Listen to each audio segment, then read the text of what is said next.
Nakabantay mo sa atong panahon karon nga puro naman lang mag-away ang mga tao, mag-away ang pamilya, mag-away ang mga silingan, mag-away pa man gani ang mga nasod, usahay maka-cause pa og gubat nya apektado ang tanang tawo.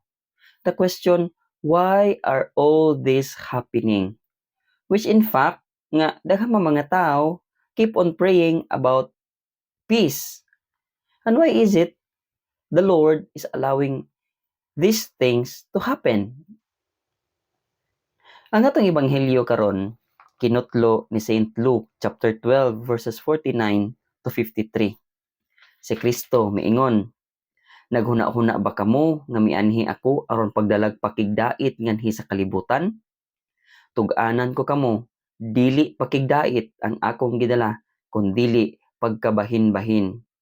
Sukad karon ang usa ka pamilya nga may 5 kasakop mabahin, 3 batok duha ug 2 batok tulo.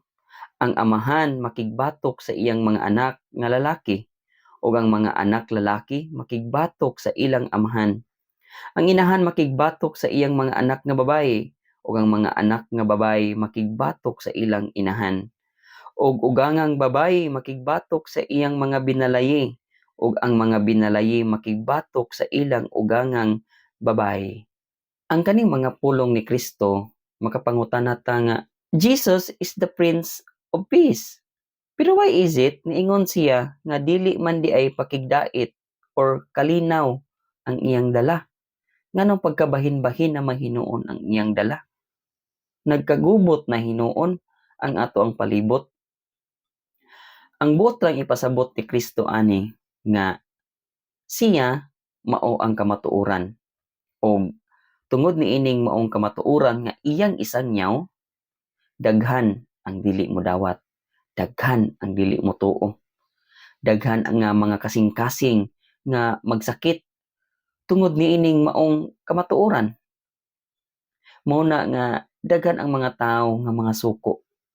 Apan katong mga tawo nga nakadawat sa mensahe ni Kristo, they always have peace in their heart.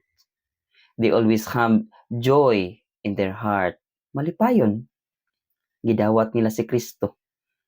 Walay kagubot sa ilang palibot tungod kay naa man si Kristo. Apan katong mga wala makadawat, dili nila madawat ang kamatuoran, ang mensahe sa Ginoo, ang pulong sa Ginoo, mauna nga magsakit ang ilang dughan ug mangita na lang sila og kagubot.